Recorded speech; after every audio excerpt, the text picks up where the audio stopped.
அனைவருக்கும் வணக்கம். நம்ம ஆல்ரெடி ஒரு வீடியோ போட்டிருந்தோம். பிஜிடிஆர்பி ஆர் டிஎன்பிஎஸ்சி எது பெஸ்ட் அப்படின்னு சொல்லிட்டு. அதில் ஒருத்தர் வந்து கமெண்ட் பண்ணியிருந்தார், சார் டிஎன்பிஎஸ்சி குரூப் 4 பெஸ்ட்டா டிஎன் டெட் பேப்பர் 2 பெஸ்ட்டா, எது படிக்கணும்னு ஒரே கன்ஃபியூஸ்டாக இருக்குது சார் அப்படின்னு சொல்லிட்டு கமெண்ட் பண்ணியிருந்தார். அதற்கான வீடியோ தான் இது. எனக்கு தெரிஞ்ச சஜஷன் நான் சொல்கிறேன். சப்போஸ் வந்து பார்க்குறவங்களுக்கு வேறு ஏதாவது கமெண்ட்ஸ் தோணுச்சு அப்படின்னா அவருக்கு வந்து ஷேர் பண்ணுங்கள், அவருக்கு கொஞ்சம் ஹெல்ப்ஃபுல்லாக இருக்கும். ஃபஸ்ட்டு டிஎன்பிஎஸ்சியை பொறுத்த வரைக்கும் நிறைய பேர் வந்து எழுதக்கூடியது பார்த்திங்கன்னா குரூப் 4. அது எஜுகேஷன் குவாலிஃபிகேஷன் வந்து பார்த்திங்கன்னா 10th 12th இந்த மாதிரி இருக்கிறது. அதுக்கடுத்து குரூப் 2 குரூப் 1 டிஎன்பிஎஸ்சிலே நிறைய எக்ஸாம்ஸ் வந்து இருக்குது சரிங்களா. அதுக்கு எல்லாமே போக குரூப் 2 குரூப் 1 இதெல்லாமே போக நம்பர் ஆஃப் அப்ளிகண்ட் வந்து குறைவாங்க.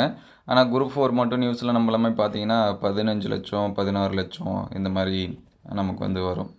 இன்னொன்று, உங்களுடைய மைண்ட் செட்டு பாருங்கள். ஏதாவது ஒரு கவர்மெண்ட் ஜாப் போகணுன்னு நீங்கள் நினைக்கிறீங்களா, அல்லது வந்து நான் டீச்சராக தான் போகணும் அப்படின்னு சொல்லிட்டு நினைக்கிறீங்களா அப்படின்னு சொல்லிட்டு ஃபஸ்ட்டு பாருங்கள்.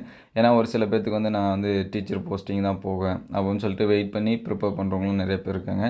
இல்லை ஒரு சில பேரோட மைண்ட் செட்டு நமக்கு ஏதாவது ஒரு ஜாப் கிடைச்சா போதும், பிசி வந்தாலும் அப்ளை பண்ணுவாங்க, டிஎன்பிஎஸ்சியில் ஏதாவது எக்ஸாம்ஸ் வந்து கால்ஃபர் பண்ணால் அப்ளை பண்ணுவாங்க, இல்லை வேறு ஏதாவது எக்ஸாம்ஸ் ரயில்வே இந்த மாதிரியான எக்ஸாம்ஸ் வந்து கால்ஃபர் பண்ணாலும் அப்ளை பண்ணுவாங்க. அதில் நிறைய பேர் வந்து சக்ஸஸ் பண்ணியிருப்பாங்க. ஒரு சில பேர்லாம் பார்த்திங்கன்னா 2-3 எக்ஸாம் ஒரே டைம் வந்து பாஸ் பண்ணியிருப்பாங்க. எது வந்து போகலாம் அப்படின்னு சொல்லிட்டு சூஸ் பண்ணுவாங்க. அந்த மாதிரி நீங்கள் ஏதாவது ஒரு ஜாப் போகலாம் அப்படின்னா நீங்கள் டிஎன்பிஎஸ்சியில் இருக்கக்கூடிய எக்ஸாம்ஸ் வந்து ப்ரிப்பேர் பண்ணுங்கள். இல்லை நான் வந்து டீச்சர் போஸ்டிங் தான் போவேன் அப்படின்னா நீங்கள் வந்து டிஆர்பியில் நடத்தக்கூடிய டெட் எக்ஸாம் இதெல்லாமே. டெட்டில் இன்னொன்று என்ன அப்படின்னு சொல்லி பார்த்தீங்கன்னா, இப்போ 2 எக்ஸாம் நமக்கு வந்து சொல்லியிருக்காங்க. ஏன்னா ஏற்கனவே பார்த்திங்கன்னா பல வருஷம் டெட்டு வந்து ஒரு சில டைம் வைப்பாங்க, அதுக்கடுத்து வைக்கல. அதில் பாஸ் பண்ண கேண்டிடேட்டு நிறையா இருந்ததுனால அவங்களுக்கு இப்போ தனியாக பார்த்திங்கன்னா எலிஜிபிள் டெஸ்ட்டு சரிங்களா. ஏற்கனவே எலிஜிபிள் டெஸ்ட் எழுதிட்டாங்க, போஸ்டிங்க்கான அந்த டெஸ்ட்டு இந்த மாதிரிலாம் என்ன பண்ணுறாங்க இப்போ வைக்கிறாங்க. அதே மாதிரி நீங்கள் வந்து டெட்டு 2 பாஸ் பண்ணாலும் தனியாக திருப்பியும் வந்து அந்த போஸ்டிங்க்கு நம்ம வந்து என்ன பண்ணணும், பரீட்சை எழுதணும். அதுக்கு நீங்கள் ரெடியாக அப்படின்னு சொல்லிட்டு பாருங்கள். சப்போஸ் வந்து நீங்கள் யூஜி டிகிரி முடிச்சிருக்கீங்களா அல்லது பிஜி டிகிரி முடிச்சிருக்கீங்களான்னு சொல்லிட்டு தெரியல. பிஜி டிகிரி முடிச்சிருந்தீங்கன்னா என்னோடய ப்ரிப்பேர் பார்த்தீங்கன்னா நீங்கள் வந்து பிஜிடிஆர்பிக்கு வந்து என்ன பண்ணலாம், ப்ரிப்பேர் பண்ணலாம். சப்போஸ் வந்து யூஜி மட்டும் முடிச்சிருக்கீங்க வித் பிஎட், ஏன்னா நமக்கு வந்து அது வந்து முக்கியம். டெட் எழுதுறதுக்கு செகண்ட் கிரேடில் அந்த குவாலிஃபிகேஷன் இருக்கணும். அப்படி இல்லை அப்படின்னா யூஜி பிஎட் இது வந்து என்ன பண்ணியிருக்கணும், முடிச்சிருக்கணும். நீங்கள் வந்து யூஜி பிஎடா அல்லது பிஜி பிஎடான்னு பாருங்கள். யூஜி பிஎடாக இருந்தீங்கன்னா முடிஞ்ச அளவுக்கு பிஜி பண்ணுறதுக்கு ட்ரை பண்ணுங்கள். ஏன்னா நமக்கு வந்து பிஜிடிஆர்பி பார்த்திங்கன்னா 2 years ஒன்ஸாவது வச்சிட்ருக்காங்க. அதனால் நீங்கள் வந்து பிஜிடிஆர்பியுமே ப்ரிப்பேர் பண்ணலாம். டிஎன்பிஎஸ்சியில் இன்னொன்று பெஸ்ட் என்னென்னா இயர் பை இயர் வந்து கால்ஃபர் பண்ணிகிட்டே இருக்காங்க. நமக்கு குரூப் 4 வந்து பார்த்திங்கன்னா அடுத்தடுத்த வருஷம் நமக்கு வந்து வந்துகிட்டே இருக்குது.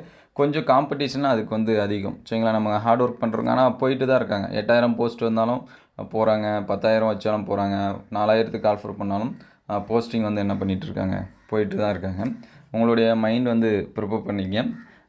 நான் வந்து 10th குவாலிஃபிகேஷனில் ஜாபுக்கு போகிறேன்னா அல்லது 12th போகிறேன்னா அல்லது டிகிரி குவாலிஃபிகேஷனுக்கு போகிறேன்னா அதுக்கேற்ற மாதிரி உங்களுக்கான ஸ்கேல் பே மாறும். ஒரு சில பேர் வந்து குரூப் 4 போயிட்டு அச்சோ கொஞ்சம் வெயிட் பண்ணி நான் வந்து குரூப் 2 குரூப் 1 இந்த மாதிரி வந்து போயிருக்கலாம்.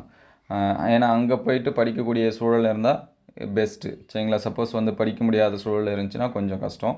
ஆனால் நிறைய பேர் வந்து குரூப் 4 செலக்ட் ஆகிட்டுமே திருப்பி குரூப் 2 குரூப் 1 இந்த மாதிரி எழுதி செலக்ட் ஆகிற பர்சன்ஸும் என்ன பண்ணுறாங்க இருக்கிறாங்க.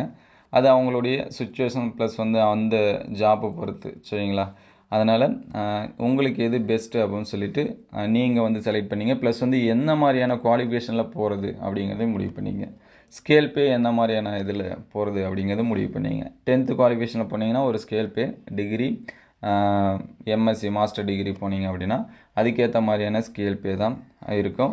ப்ளஸ் வந்து ஒர்க்கும் சரிங்களா அதுக்கேற்ற மாதிரி தான் மாறும் சரிங்களா. ஒரு சில இடத்துல ஹார்டாக இருக்கும், ஒரு சில இடத்துல கொஞ்சம் கம்மியாக இருக்கிற மாதிரி இருக்கும், இன்னும் ஒரு சில இடத்துல அதிகமாக இருக்கிற மாதிரி இருக்கும். டிகிரி குவாலிஃபிகேஷன் போனாலுமே அதிகமாக இருக்கிற மாதிரி கூட இருக்கும் சரிங்களா. அதனால் உங்களுக்கு வந்து ஃபஸ்ட்டு எனி ஒன் ஜாப் போகிறீங்களா அப்படிங்கிறத முடிவு பண்ணிங்க. இல்லை நான் டீச்சிங் போஸ்டிங் தான் போகிறேன் அப்படிங்கிறத முடிவு பண்ணிங்க. டீச்சிங் போஸ்ட் அப்படின்னா நீங்கள் டிஆர்பியில் இருக்கக்கூடிய எக்ஸாம்ஸ்க்கு வந்து என்ன பண்ணுங்கள், ப்ரிப்பேர் பண்ணுங்கள். சிலபஸ் மோஸ்ட்லி பார்த்திங்கன்னா இதுக்கு அதுக்கும் சேமாக தான் இருக்கும். நீங்கள் என்ன டிபார்ட்மெண்ட்டு ஆர்ட்ஸ் குரூப்பாக இருக்கீங்களா அல்லது வந்து சயின்ஸ் குரூப்பில் இருக்கீங்களா, அதுக்கேற்ற மாதிரி டெட்டுக்கும் டிஎன்பிஎஸ்சிக்கும் கொஞ்சம் டிஎன்பிஎஸ்சிக்கு எல்லாத்துக்குமே காமனான சிலபஸ்ஸு. ஆனால் டெட்டுக்கு பார்த்தீங்க அப்படின்னா ஆர்ட்ஸ் குரூப்புக்கு ஒரு வகையான சிலபஸ். சரிங்களா? ஆர்ட்ஸ் குரூப்புனா தமிழ், இங்கிலீஷு, அதுக்கடுத்து சோஷியல் சயின்ஸு இந்த மாதிரி படித்தா போதும். அதே வந்து சயின்ஸ் குரூப்பாக இருந்தீங்கன்னா தமிழ், இங்கிலீஷு, அதுக்கடுத்து மேக்ஸு, சயின்ஸில் இருக்கக்கூடிய கொஷின்ஸ் இது எல்லாமே என்ன பண்ணணும், படிக்கணும். சரிங்களா? அப்போ வந்து நீங்கள் எந்த குரூப் அப்படிங்கிறத வந்து பாருங்கள். ரெண்டுத்துக்கும் கம்பேர் ஆகி நான் ரெண்டுத்துக்குமே ப்ரிப்பேர் பண்ணுறனாலும் அது வந்து சிலபஸ் எடுத்து வச்சுட்டு நீங்கள் வந்து என்ன பண்ணீங்க, செக் பண்ணிங்க. அதே வந்து நீங்கள் பிஜி முடிச்சிருந்தீங்கன்னா பிஜிடிஆர்பி தாராளமாக என்ன பண்ணுங்கள், ப்ரிப்பேர் பண்ணுங்கள். உங்கள் மேஜருக்குன்னு ஸ்பெசிஃபிக்காக டிஎன்பிஎஸ்சியில் டிகிரி குவாலிஃபிகேஷனாக ஒரு சில எக்ஸாம்ஸ் வந்து கால்ஃபர் பண்ணுவாங்க. நீங்கள் என்ன மேஜர் அப்படிங்கிறத செலக்ட் பண்ணிவிட்டு டிஎன்பிஎஸ்சியில் அந்த மாதிரியான எக்ஸாம்ஸும் வந்து என்ன பண்ணுங்கள், அப்ளை பண்ணுங்கள். இப்போ டிஎன்பிஎஸ்சி சிலபஸ்க்கு படித்தோம் அப்படின்னா அதர் தென் டிஎன்பிஎஸ்சி சிலபஸில் வரக்கூடிய எல்லா எக்ஸாம்ஸும் என்ன பண்ணலாம், எழுதலாம். சரிங்களா? அதுவும் ஒரு சில பேருக்கு மைண்டில் இருக்கும். சரிங்களா? இப்போ ரயில்வே இந்த மாதிரியான எக்ஸாம்ஸுமே பார்த்திங்கன்னா நம்ம டிஎன்பிஎஸ்சியில் இருக்கக்கூடிய தான். ஸ்டாஃப் செலெக்ஷன் கமிஷன் இதெல்லாமே எழுதுனீங்கன்னா இந்த சிலபஸ் தான் உங்கள் லாங்குவேஜ் இந்த மாதிரி என்ன பண்ணும், மாறும். சரிங்களா? அதனால் அவ்வளோதான் வித்தியாசம். அதனால் முடிவு பண்ணுங்கள், எந்த குவாலிஃபிகேஷனில் போகிறோம், என்ன மாதிரியான போஸ்ட்டுக்கு போகிறோம் அப்படிங்கிறத முடிவு பண்ணுங்கள். உங்களுக்கு வந்து எது பெஸ்ட்டோ அதை வந்து என்ன பண்ணிங்க, செலக்ட் பண்ணிங்க.